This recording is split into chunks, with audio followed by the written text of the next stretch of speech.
যদি ইতিহাসের দিকে তাকাই তাহলে দেখব যে বাংলাদেশের শাসক হিসাবে প্রেসিডেন্ট জিয়াউর রহমান যে ৬-৭ বছর সময় পেয়েছিলেন, তার মধ্যে উনি কীভাবে দেশটাকে শাসন করেছিলেন আমরা যেভাবে উপলব্ধি করতে পেরেছি, একটা দেশের নাগরিক হিসাবে সেই অনুভূতিটা আমি প্রকাশ করছি।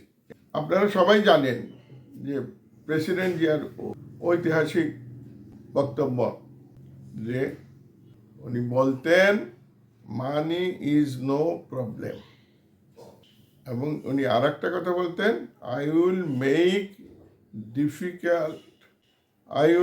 Difficult politics for the politician. অর্থাৎ রাষ্ট্র পরিচালনার ক্ষেত্রে অর্থ কোনো সমস্যা নয়, অর্থের কোনো অভাব নাই।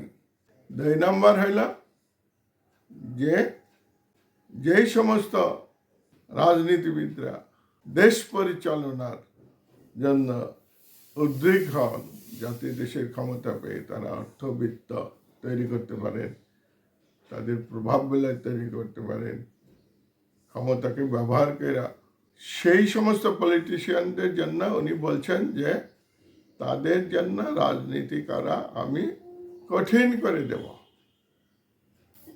এই যে এই দুইটা আদর্শ উনি কোথা থেকে পেলেন? এই দুইটা আদর্শ ছিল ভারতের যে জিন্দা পীর মুসলিম বাদশাহ হযরত আওরঙ্গজেব রহমতুল্লাহ আলাইহির মধ্যে থেকে।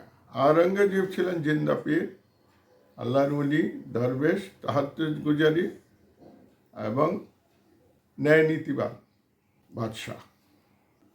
তার 50 বছরের শাসনামলে মুঘল সাম্রাজ্যে কোনো অন্যায় অবিচার হয় নাই, তার বিরুদ্ধে কোনো আন্দোলন বিগ্রহ হয় নাই।